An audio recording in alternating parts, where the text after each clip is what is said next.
Nung bata po ako, yung tatay ko po is very matipid.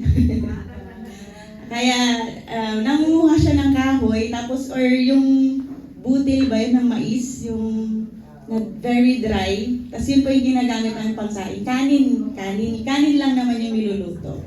Para daw extend pa yung buhay ng gasol. May gasol naman kami noon, kaso pag talaga, yun ang gusto niyang gamitin.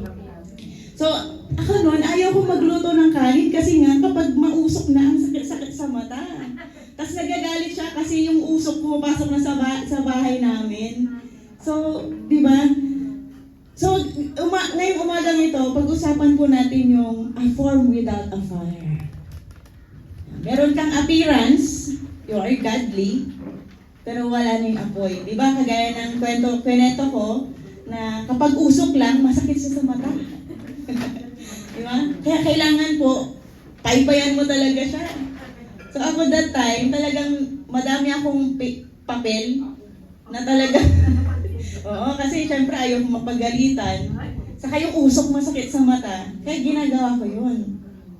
So ngayon po, meron pong storya sa Bible na nag-reflect nito na kung saan po itong Israel, God's people, lose the fame of His presence. Pwede pala yun, na mawala ang apoy o ang presensya ng Diyos sa buhay mo. So, ikukwento ko na lang po, ang ating text today is matatagpuan po sa 1 Samuel chapter 4, verses 1 to 22. Pero dun po tayo mag-focus sa kung saan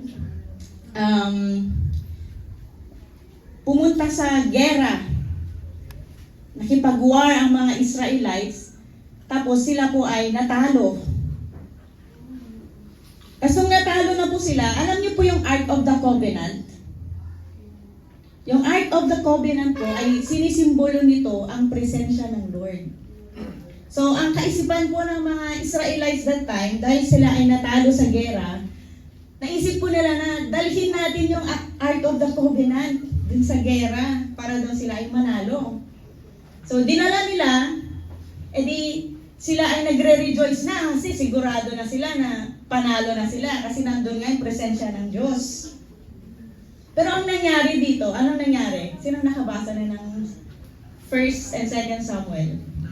Kung nais nyo pong malaman ang history ng Israel, dito po kayo sa book na to. So, pag binasa nyo po ito, para po kayong nanonood ng movie, na parang pag binabasa mo siya, binibigyan ka ng Lord ng picture na parang nandun ka rin sa kwento. Super book. Di ba? So, yun po, natalo sila. Kahit na nandun na po yung ark, natalo pa rin sila. So, ngayong umaga na ito, titignan po natin bakit sila natalo. And, sa picture na ito, sa story na to, dito rin po natin matatagpuan ang kamay ng Diyos kung paano siya magtrabaho. At kung paano po siya ka-gracious sa bawat isa sa atin. So, to make the long story short, ang 1 Samuel po na chapter 4 is the story of lost glory and restored presence. Type nyo yun. Diba? May restoration pala ang Lord. So, it's about how God removes the unfaithful and raises the humble. Naku, tayo dito. Pag tayo po ay unfaithful, magre-raise pala ang Lord ng... Ito yung story ni Samuel. Diba? Sino yung nanay ni Samuel? Bible quiz ito, guys. Sino po? Si Hannah. Sino ang priest that time? Si Eli. Si Joshua. Eli. Si Eli po. So si Eli, nung nasa templo siya, itong si Hannah nag-iiyak.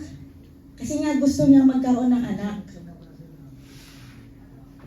And spiritually, makikita po natin si Eli, siya yung priest, pero pinagkamalan niya yun na nanalangin na iyak ng iyak na lasing. Sabi, ang aga-aga naman ito na lasing, sabi niya gano'n. No?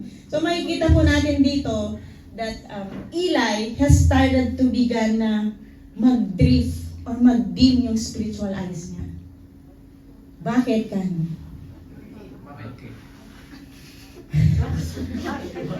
Basahin niyo. Di ba parang may thrill? Ano kaya yun? Dahil sabihin ko na, baka di kayo makatulog mamaya. Dahil po ito sa tinolerate niya ng mga anak. So yung dalawang anak niya, si Hophni at si Pinehas, parehas din na priest. Sila po ay naglilingkod sa templo. Sila po yung nag-aalay ng mga sacrifices. Pero sila ay corrupt. Corrupt. Sila po ay corrupt at nagkukumit po sila ng sexual immorality.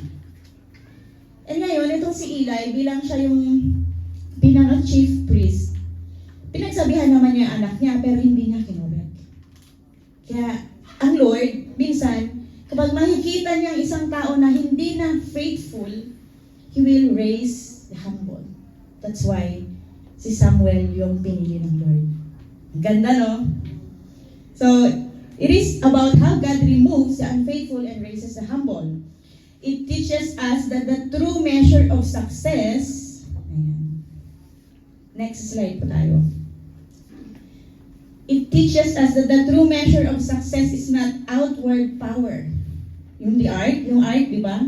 Akala nila, andun yung presensya ng Lord, mananalo na sila. It is not the outward power, but inward purity and presence pala. Imagine nyo yun. The Israel went to battle carrying the Ark of the Covenant, the symbol of God's presence, and they shouted, rejoicing, and they had this confidence na sila ay mananalo. Pero nakakalungkot yung story kasi sila po ay nanalo kahit nandun na yung Ark of the Covenant. Alam niyo po, ang ganda ng story na to dahil ang Ark of the Covenant, kung nasaan siya na lugar, talagang nabibless yung nation. Pero kapag ito ay nasa kalaban, sila po ay curse. Nasusumpa po sila. So ito po yung kaisipan ng mga Israelites. So, napaka-trahedya po nito para sa isang tao na nag-iisip na kasama ko pa si Kristo, kasama ko pa si Lord. Pero yung apoy mo pala is nawawala na.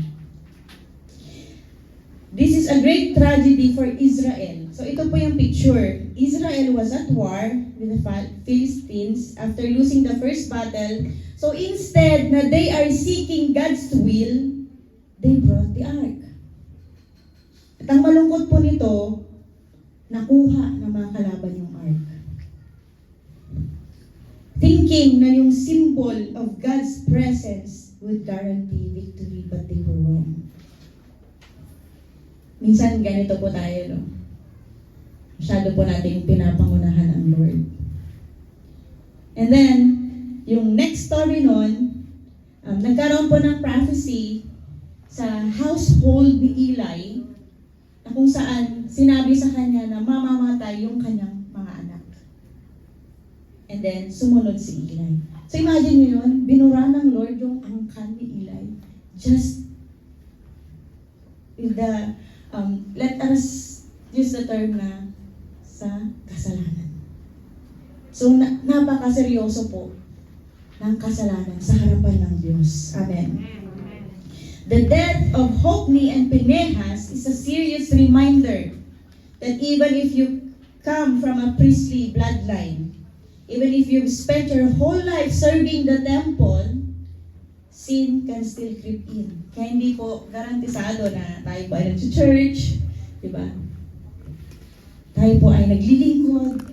Sin can still creep in. Kaya nga, choice natin ito. Kung i-entertain mo yung temptation, papasok ka dun sa sin na yun. Ano po?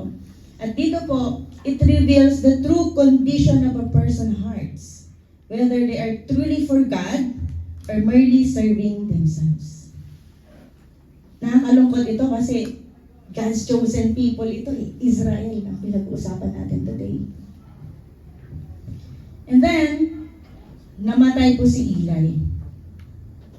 Napakalungkot niya ang pagkamatay niya. Nakaupo lang po siya. Tapos sabi niya, naririnig niya yung, paano po kaya yun, no?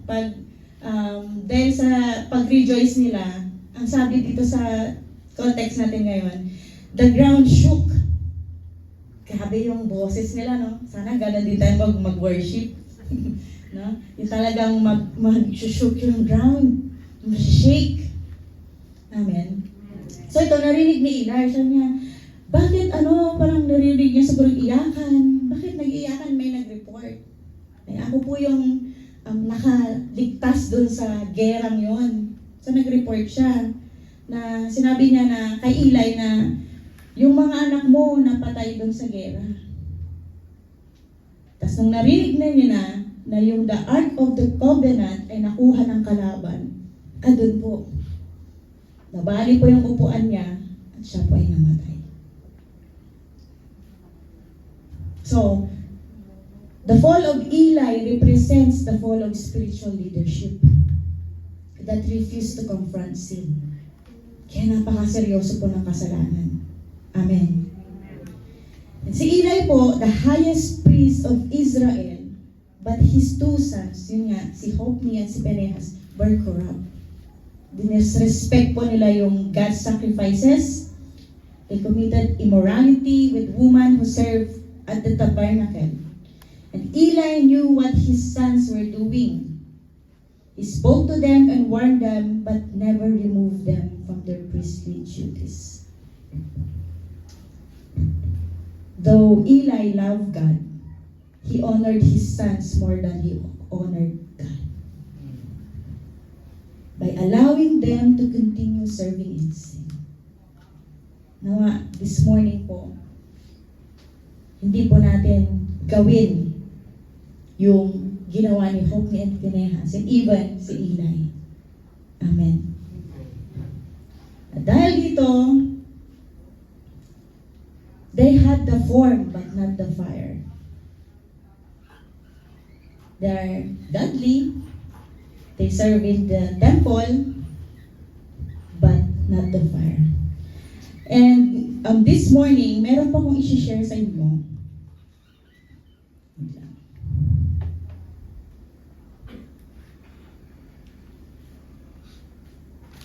Next slide tayo.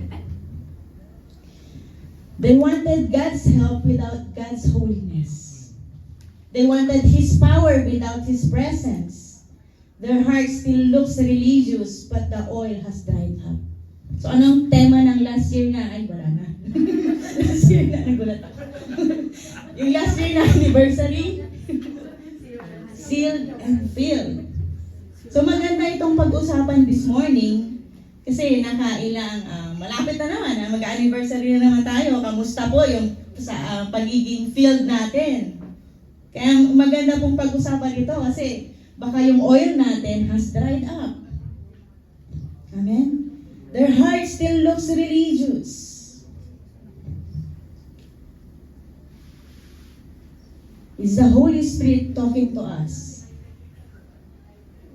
Baka yung mga si Mirasol ba? Ano kaya yun? Sabi sa 2 Timothy chapter 3 verse 5, having a form of godliness but denying its power. So hindi lang po importante yung appearance, yung nakikita ka dito, serve, but it is more important yung inward, yung purity and presence ng Lord nasa iyo pa ba? Next slide. Next slide po. Holiness is not about perfection. It's about separation. Let us continue to separate ourselves sa mundo, sa madaling intindihin. Diba? Hindi na kailangan i-explain. So, when the ark came into the camp, ang lakas ng sigaw ng Israel. Minsan ganito tayo mag-serve eh. Sigla-sigla mo. Di ba? And then, but the heaven was silent. Minsan ito po yung nangyayari when we, people, mistake a loud worship but inside our life is dim. Meron dito, ang sinabi dito sa binabasa natin ngayon, sa kwento natin na yung mata daw na ilay goes flicker. Alam mo yung ilaw? Wala na. Maayos naman yung ilaw natin. Wala na nag-flicker. Parang Christmas light.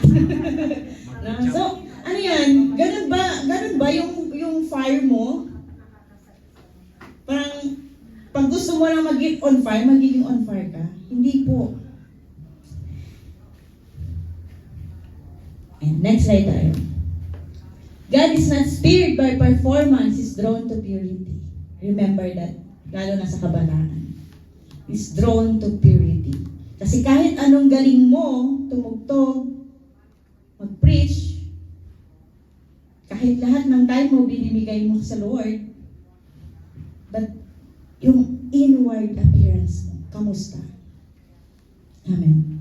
You can shout all you want, but if your lamp is empty, there will be no light. Sealed and filled. Ba? Yung mga 10 virgins. So ngayon, meron po akong papakita sa inyo na sacred object sa templo. Sige, next slide tayo. Ayan. Ang tawag po dyan ay menorah. Menorah. Yung menorah po na yan, meron po siyang 7 branches. And hindi lang po ito decoration. It symbolizes something. It represented God's presence among His people. So itong menorah na ito, nakalocate po siya sa templo kung saan walang bintana. So siya lang yung umiilaw doon. And every day, ang trabaho po ng priest is lagyan yun ng oil para magtuloy-tuloy yung kanyang fire. And then after ng menorah na to, ito yung holiest of holy. So yung part ng menorah is yung holy place. So nabivisualize nyo na? So ito lang yung source of light dun sa room na yon. So it is a visible reminder that God's presence must always be honored. Ibig sabihin, yung presensya ng Diyos, hindi lang natin siya ini-enjoy during Sunday, kundi nilalagyan mo din ito ng oil. Meron, ikaw yung menorah. Kaya nga sabi sa anong verse na ba yun? Na we are the light, the salt and light of the world. Ito pala yun. Na yung light na yun, hindi yun magkakaroon ng apoy kung walang oil. And this light must never go out in the temple. Ibig sabihin, everyday nilalagyan yun. Fresh oil. Kaya nga pag nanalangin tayo, Lord, give me a fresh oil. Give me oil in my lamp. Keep me burning. Oh, mga Sunday schoolers. No? So, ang menorah should be burned continually. Next slide tayo. Sabi po sa Isaiah 11:2, the Spirit of the Lord shall rest upon him, Spirit of wisdom and understanding, the Spirit of counsel and might, the Spirit of knowledge and of the fear of the Lord. So, this is the 7 spirits of God. O, wag po kayong malito. Sabi niyo, ang Diyos may 7 espiritu. Hindi po. We believe that God is Trinity. God in 3 persons. The Father, Son, and they are all one. Okay? So itong Spirit of God, it is a expression of the Holy Spirit. Kaya pala sabi ko, Lord, paano ba yun? Yung sinasabi nila nung baguhan ng mga Kristyano. Ano ba to, Lord? Paano ba yung maranasan yung Holy Spirit? Nag-work sa'yo. So ito pala yun. The 7th Spirit is the manifestation of the Holy Spirit. Kaya pala pag nagbasa tayo ng Bible, naliliwanagan tayo. Kasi meron tayong spirit of wisdom and understanding. Ng Holy Spirit ang nagbibigay. Doon po nagmumula. Ngayon, kung hindi mo nalagyan ng oil yan, paano ka magkakaroon ng wisdom and understanding? Amen? And the Spirit of God manifolds operations of the Holy Spirit. Pag nag-operate ito sa buhay natin, kaya nga yung mga disciples, grabe ang tatapang nila that time. Patay kung patay. Kasi tignan nyo naman, Spirit of counsel and might, and of the fear of the Lord. Ang tindi ng fear of the Lord. And today, nawawala na po yun. Amen? This is the work of the Holy Spirit. So, next slide po tayo. Ayan. So, i-specify po natin dyan kung ano yung nasa gitna. Sige, next slide. The Spirit of the Lord. Pasensya na po ha. Ako po gumawa ng PowerPoint. Walang ka-design. No? The Spirit of the Lord, siya po yung pinaka-base na sa gitna, which is the source of the other spirits. So, this is the foundation, and without the Spirit of the Lord, the other six cannot function. And the Spirit of the Lord is the base from which wisdom, understanding, counsel, might, and knowledge, and the fear of the Lord emerge. So, kung na-notice nyo po, itong menorah na to, magkaka-partner sila. So, hindi po pwedeng nandun yung isa, wala yung isa. May apoy yung isa wala. Kasi pag nilagyan mo ng oil yan, lahat sila kailangan umapoy. So, the next slide tayo. Spirit of wisdom and understanding. Sino may gusto nito? Amen. So, ito po, tinutulungan niya tayo para tayo ay lumakad sa right judgment. Hindi po ito yung kuro-kuro. Hindi po ito fake news. Kundi kapag may ni-reveal ang Lord sa inyo at galing kay Lord, yun ang truth. We have the capacity to judge and act rightly in matters of reflecting life and conduct. So yung wisdom, kailangan po natin ito to build anything. Sa tingin niyo po itong building na to, binild lang ng basta-basta without the wisdom. Wisdom is needed when building anything. Kailangan yan. Kaya nga, mga kabataan, kung gusto nyo mag-asawa, you ask the wisdom. Kasi you are building a family. Diba? So, meron din pong difference between earthly wisdom and God's wisdom. Yung earthly, sabi dito, madaming gustong mag-shortcut. Diba? Marami ang naglalay sa report. So yun po yung earthly wisdom. When we make decision, example po ito sa trabaho Pag nasa trabaho ka, ginawa ko na to, pero hindi mo pala siya ginawa. Tapos minsan yung trabaho ng ibang tao, tinitake credit mo. But godly wisdom, ito po yun, completing your work honestly. Meron kang honesty. Kahit walang nakatingin sa'yo, meron kang integrity. Amen? Amen. At syempre, helping your, sa mga kabataan na naman to, helping your other classmates, share ng answer. Di ba yun godly wisdom earthly wisdom yon. Amen? Another example naman sa pamilya. Di ba yung earthly wisdom, nag-hold ka ng grudge. Yung bitterness, sama ng loob. Pero pag godly wisdom, you will learn how to listen, how you correct with gentleness, and ikaw po ay nagsisik ng reconciliation. That is the wisdom na nanggagaling sa Lord. Amen? So yun po, wisdom and understanding. Hindi po pwedeng may wisdom, wala yung understanding. Kailangan po, they go together. Sige, next slide. Counsel and might.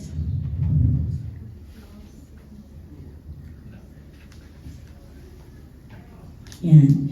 Ang counsel po is like God giving you a strategic map to life.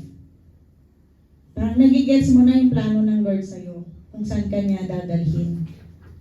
Counsel. It guides us in every decision.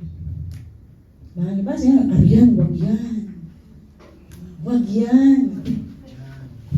May boses, no?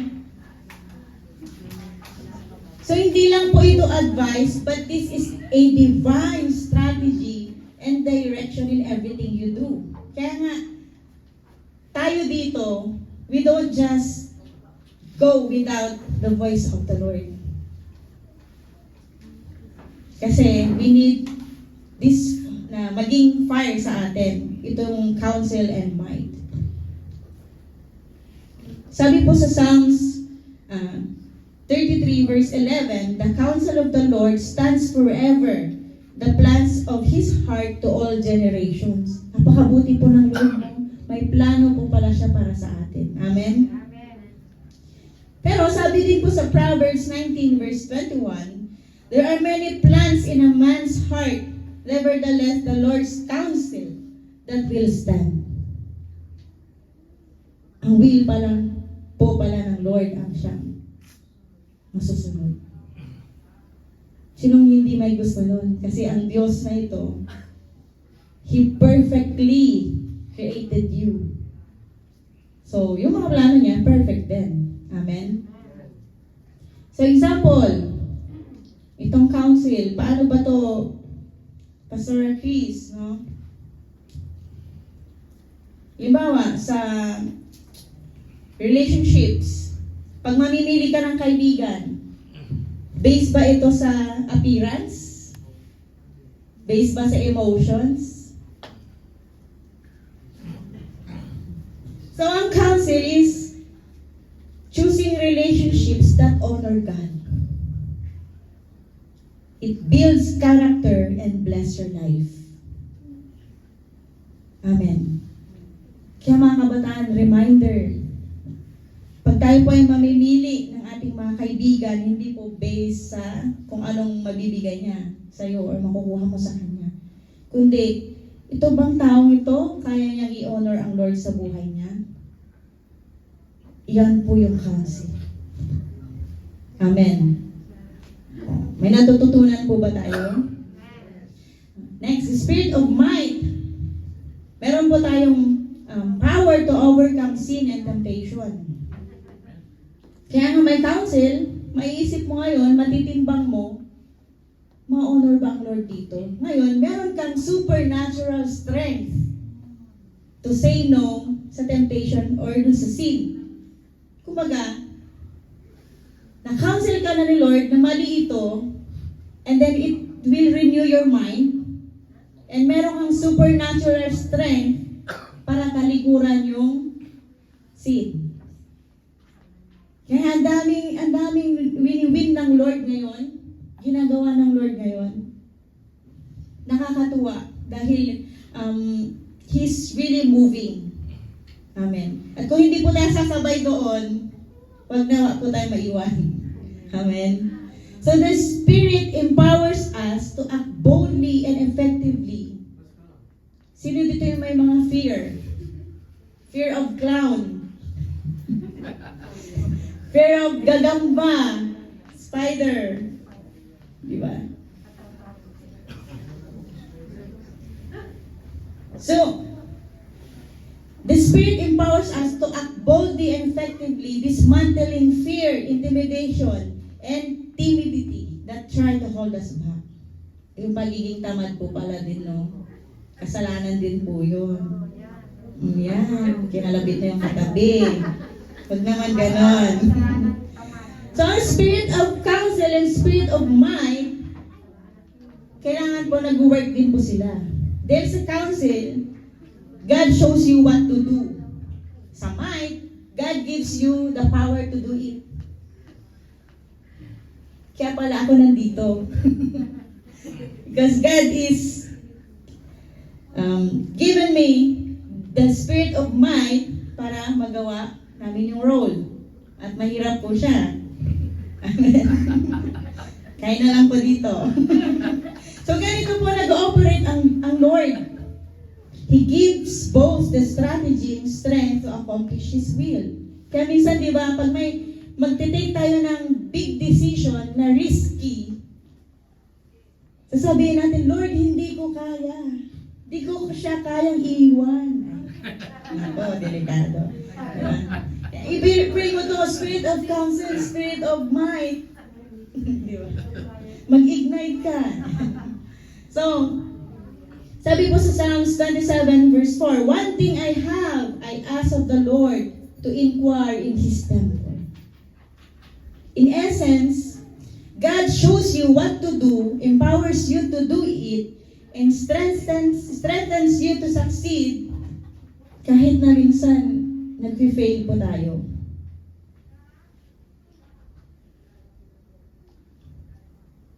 Tahimik nyo naman. Next slide na nga tayo. The knowledge and fear of the Lord.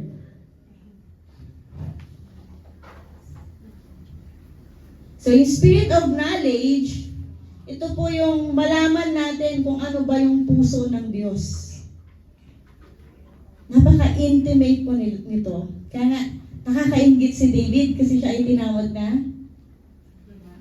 man after God's own heart. Napakasarap naman na title nun, na ikaw ay isang nilalang. Diba? Di ka lang anak ng Diyos, pero ikaw ay kaisa niya sa puso. So the spirit of knowledge is God-given ability to know and understand truth with certainty. Ibig sabihin, siguradong-sigurado.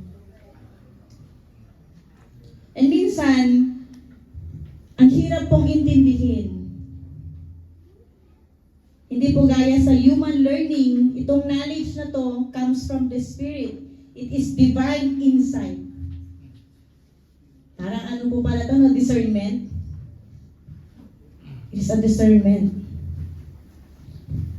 Ang root word po ng knowledge is to be certain by seeing. Certain by seeing. It means, hindi ka lang po nanguhula or nag-assume. And dahil sa revelation ng Lord sa'yo, alam mo kung ano ito. Kaya nakakatakot po yung may mga malalakas ang apoy dito. Lalapit ka pa lang na di-discern ka na nila. Amen. Sino may gusto nito? Amen. Lagyan niyo ng oil. Talaga. So, this spirit help us to see clearly kung sa ating buhay may mga situations, lalo na, di ba, pinag-aralan natin spiritual warfare para hindi na po tayo ma-confuse. Hindi na po siya look mysterious sa atin. Amen. So, kailangan po ito. And, of course, yung knowledge. Sabi nga po ni Ernie Baron, knowledge is power. Yan tayo eh. So, sabi ko sa Hosea, chapter 4, verse 6, my people are destroyed for lack of knowledge because you have rejected knowledge. I also rejected you. Pag nire-reject po pala natin ang knowledge, pwede kanyang i-reject. Kaya huwag po tayong maging ignorant. Amen? Ignorance of God's way, His word, and His principle leads to failure and vulnerability. So, kung ayaw niyo po maging vulnerable sa mga atake ng kaaway, we need this knowledge. Amen. So, example, sa ating spiritual life, pag wala po tayong knowledge, pwede po tayong sumunod dun sa teaching or trend without verifying it. Parang, ito yung ito yung sinabi ng isang di ba? Pero, kung meron po tayong knowledge and understanding, we could understand God's word deeply. And kaya po natin itong i-apply sa ating buhay correctly. In prayer, in ministry, in life, in your family. Diba? Pag ikaw ay sumunod na sa Lord, tinuturuan ka niya paano maging isang ama sa tahanan. Tinuturuan ka niya paano maging ina. Tinuturuan ka niya paano maging anak. Kasi ito po yung manifestation ng seven spirits of God sa buhay natin, which is the Holy Spirit. Ibig sabihin po ng seven sa Bible is the complete number of God. So this is the completion of the Holy Spirit. Kaya wag po tayong malungkot kung pakiramdam natin ngayon, parang wala pa akong spirit of ganito, ganyan. No. You need to go. Di ba? Tinetend nga ito sa temple, parang everyday nilalagyan ng mga priests para hindi tumamatay. So dapat ganun din po tayo. Everyday we go to the place, your own secret place with God, para ma-fill ka ng oil. In short, the knowledge from God, hindi lang po siya information. It's a revelation that brings certainty, clarity, and stability in life and ministry. Kaya kailangan po natin ito. Diba, Lord, tutuloy pa po kami sa Bible study. Amen? Diba? Spirit of knowledge. Sasabihin ng Lord kung go or hindi. And many times in the Bible, lalong-lalo na sa life ni Paul, naranasan niya po ito. Meron po yung mga kasamahan niya sa church. Meron po yung mga kasamahan niya sa church na nagsabi sa kanya na huwag kang tumuloy na doon kasi papatayin ka. Pero sabi ni Paul, nanindigan siya. Kasi meron siyang spirit of knowledge and power. Di ba yung might, counsel and might. Ito yung nabibigay sa kanya spiritual supernatural strength. Siyempre, kung ikaw ba pupunta ka doon? Mamatay ka doon, sasabihin nila. Pero si Paul, siya po ay nanindigan. Sabi niya, kung kalooban ng Lord na doon na siya mamatay, doon na siya mamamatay. Kaya matitindi po ang movement ng Holy Spirit sa mga disciple that time. Sana ganun din po ngayon. Pero, nung time din po nila, pag nagkasala, patay din po agad. Anong gusto nyo? Matindi yun. Hindi po, no? Pero ngayon, until today, desire po natin yun kasi yung same power ng Holy Spirit noon still effective today. Amen? Masyado lang po talaga tayong madaming priority sa buhay. Noon, wala naman silang TV. Anong pinagkakaabala nila?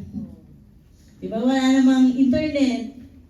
So marami lang tayong priority sa life. But if you really wanted, then light up your menorah. Amen? Amen. So, nasa ba to? Yan. Next. Balik muna tayo doon. Sorry. So, number 7, the spirit of the fear of the Lord. Ito po yung para po tayo ay matulungan na mamuhay in holiness. This fear, hindi po ito yung fear na the drive away ka niya from God, yung ilalayo ka kay Lord. Hindi po ito yung kind ng fear na yun. Kundi ito yung klase ng fear that keeps you close to Him. Amen? Kaya minsan napapalayo tayo kay Lord kasi nawawala na ito. The fear of the Lord produces obedience, humility, and protection from sin. Amen. Kaya kailangan po lahat ng mga ito ay mag-apoy. And itong dalawang spirit na to, the spirit of knowledge and the fear of the Lord, hindi po pwedeng yung isa lang yung nag-aapoy. These two spirits operate together. Kasi hindi mo po malalaman ang nature ng Lord. Hindi ka po magkakaroon ng fear of God without knowing Him, yung knowledge. Kaya kailangan we go into our Bible, reading our Bible every day and every night. Sabi sa Joshua. Dahil ang spirit of knowledge reveals who God is. And the fear of the Lord reveals how we respond. Ang knowledge, binibigyan ka niya ng kaisipan or pinapakilala ng knowledge sa'yo kung sino ang Diyos. E ngayon, magkakaroon ka ng banal na pagkatakot, magre-respond ka sa Kanya. Amen po? So the fear of the Lord is what keeps the flame of revelation burning in your heart. Pag ito po ang nawala, mahirap.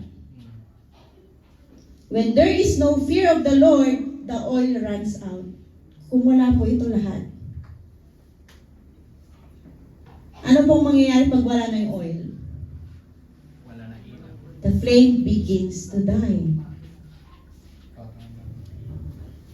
Amen? So, ngayon po, sino po ang mangangalaga ng menora mo?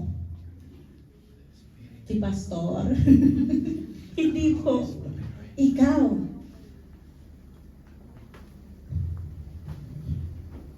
Or parang dumepende ka na lang, Holy Spirit, fill me. Wala ka rin ginagawa. Hindi ka nagbabasa, hindi ka nagde-devotion, hindi ka nagpe-pray. Amen? Someone had to tend the menorah every day. Sabi mo nga sa katabi mo, every day. Kaya nga po, ang salvation is personal. Hindi ka mo pwede i-save ni pastor. Ikaw po ang magdi-decide niyan. Kaya nga po, let us take a personal encounter with God. Hindi lang yung Sunday mo ma-encounter ang Lord dito. Hindi lang yung Sunday saka ka lang po makakaranas ng magandang worship. Hindi lang po yung Sunday na dito ka lang mag-worship. No. It is your choice to have a personal encounter with God. Kung meron ka bang menorah ngayon? Amen? Then you are designed to come daily. Come daily. Lagyan mo lagi ng fresh oil. So ito po yung minodel ng mga priests doon sa tabernacle. Every day, fresh oil should be put in our lamps so that they can fully function. Hindi po pwedeng, sige, next slide na tayo. Hindi po pwedeng wala yung fear of the Lord kasi hindi mag-aapoy si knowledge. Hindi siya kumpleto. Hindi full yung light niya sa room. Amen. So, ito po ay partnership. Sabi mo nga, partnership. Yung spirit, itong love na to, it empowers you. Ikaw naman ang mag-aalaga. Pag inalagaan mo, sino ang mag-glorify? Ang Diyos. So, ito po ay partnership. Remember the Trinity? Our God, Son, and the Holy Spirit? Amen. They are complete. When the lamp is not tended, the flame died. And yung sa story natin kanina, yung blindness po ni Eli, hindi lang po siya physical, it is spiritual. May spiritual meaning po yun. Na minsan, kahit siya po yung naglalagay na ng oil dun sa temple, hindi niya na po makita yung fire inside the temple. And even yung fire sa kanyang heart ay nanlamig na. Tanong mo nga yung katabi na nanlalamig ka na ba siya? Nanlalamig na si Mirasol.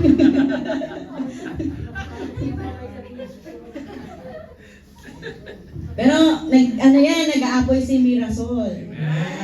Praise God sa kanyang buhay. Dahil siya po talaga ay ginagamit ng Lord sa kabataan ngayon. Sa kanilang group. Ayan. The same habit, Nanay Aida 2.0. So ito po ay nangyayari even today sa mga believers.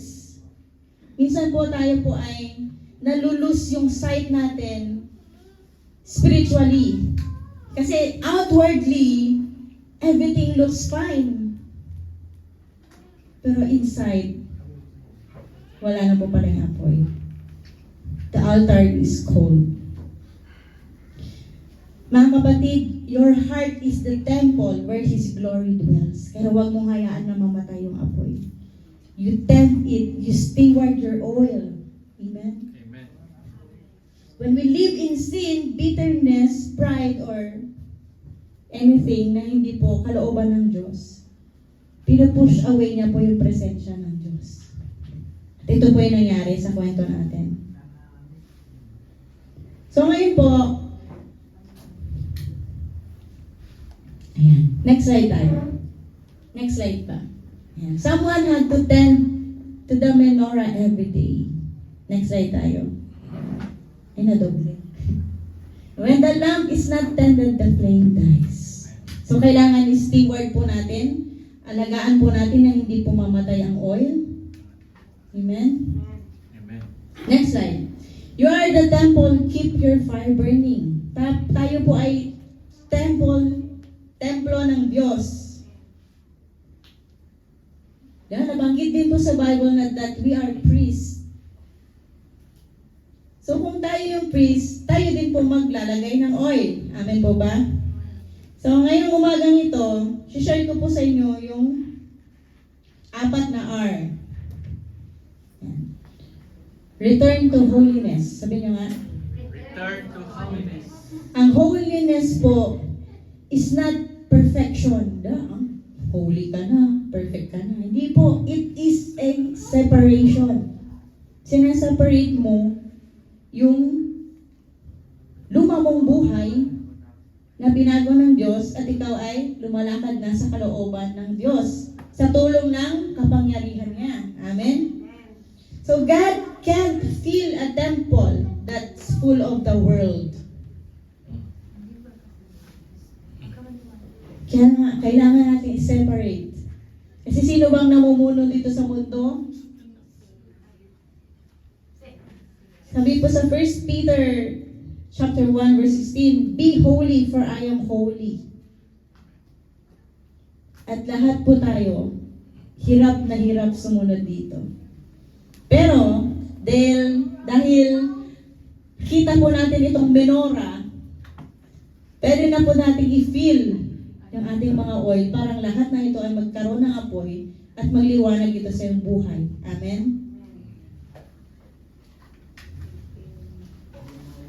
And next R, refill with the oil of the Spirit. Amen. So the fire burns only when there is oil. Pwede kang tubig. No. Unless may matindi ang kaisipan, scientist no, na yung tubig kayang mag-supply ng apoy. Kasi ang tubig napapatay niya yung apoy. Amen. So spend time in prayer, worship, and the word daily sa kanyang salita. Daily. Kanyang Daily. At pag ginawa niyo ito yung pangatlong R, renew the fear of the Lord. The fear of the Lord is the beginning of Wisdom. wisdom. So, ito po ay inilalayo niya tayo sa sin of pride, sa kasalanan, at sa spiritual blindness. Pag wala na po ito, mahirap pong gamutin. Mahirap pong bumalik. Kasi pag spiritual blind ka na, masyado nang mataas yung kaalaman mo, hindi mo na nakikita yung totoong ginagawa ng Lord, kundi yung ginagawa ng kaaway sa buhay mo, yung nagmamanifest. Amen? It keeps us from pride, sin, and spiritual blindness. Kaya kailangan po i-renew natin yung fear of the Lord. Ask yourself, Lord, meron pa ba akong banal na pagkatakot sa iyo? Kasi minsan, nagiging self-centered na lang tayo eh. Me. Lord, ayoko eh. Dito lang ako. Until tumigas yung puso mo. na hindi mo nalalaman. At napakatinding trahedya po yan pag nangyari sa buhay ng isang Christian. At yung pang-apat na R, recognize His presence. Gaya po ni Eli, hindi po, na buhay po siya na tinolerate yung kasalanan ng kanyang mga anak. Naging unaware po si Eli. Kaya, minsan, matuto rin po tayo na mag-stop at mag-listen. Sabi po sa 1 Samuel 3 verse 10, "Speak, Lord, your servant is listening." Hindi po ikaw yung salita ng salita sa Lord. Learn to pause and listen. Ask yourself, "Speak, Lord, your servant is listening."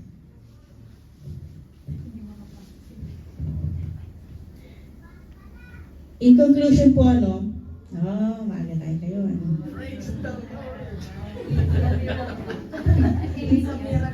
Sa miracle. Meron po ba tayo natutunan? Kasi kung wala, ibabalik po tayo. Meron? Amen. Praise God. Saya nyo. So in conclusion po, Eli saw the presence of God as a weapon rather than a relationship or intimacy with the Lord. Minsan, ganito po tayo na yung pagpunta natin sa church, yung loud worship natin, yung mahaba natin na prayer, we use it as a weapon. Pero sa totoo, yung inward mo, yung apoy mo is nawawala na. Nagdidim na yung light dun sa room. So the Spirit is asking today, do you still carry the fire or just the form? Gusto niyo po ba ng revival? Ako po, maraming beses na rin po akong nakapunta sa mga malalaking event. And lahat ng pupunta doon, ang sinisigaw nila, "Lord, revival!" Kasi ito po yung nais nila.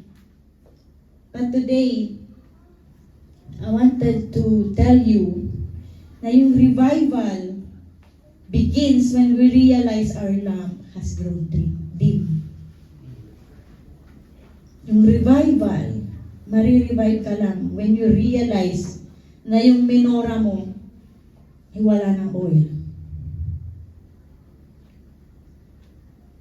That's why we return to holiness and refill with oil of the Spirit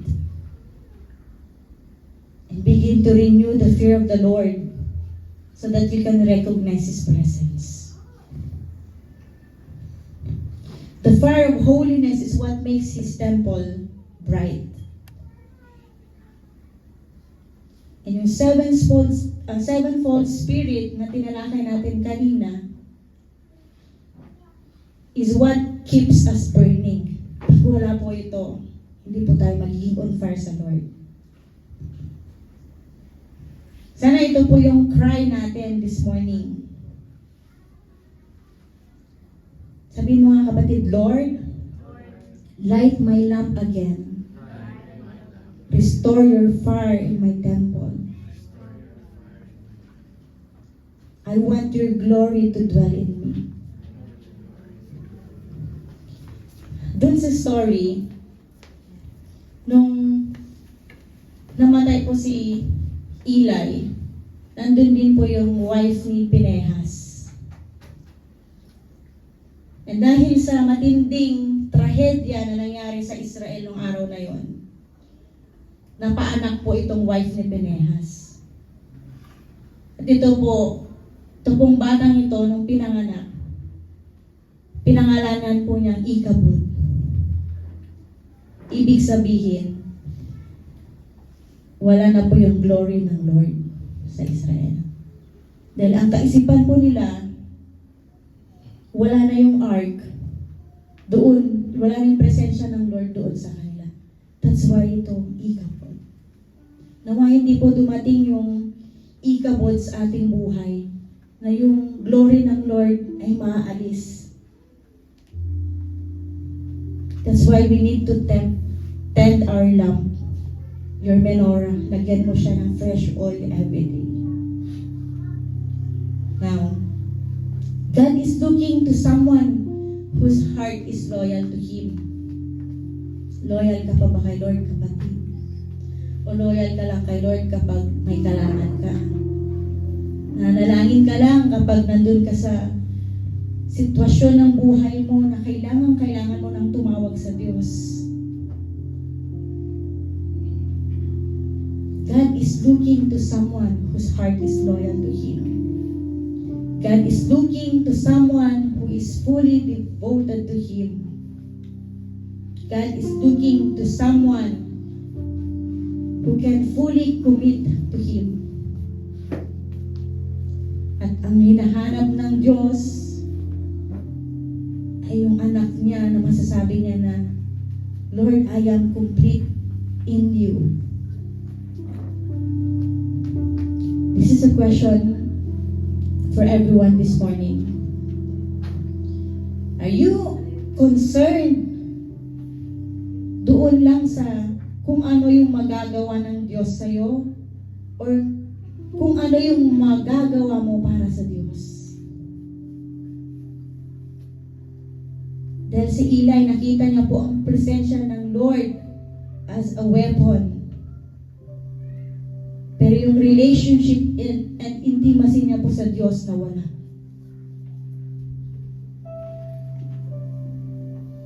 The Spirit of the Lord right now is looking for oil. Nawa itong sevenfold Spirit mag-burn once more in your life, kapatid. The Spirit of the Lord, Spirit of wisdom and understanding, Spirit of counsel and might, Spirit of knowledge and fear of the Lord. We are His lampstand. You are His temple. And keep your fire burning.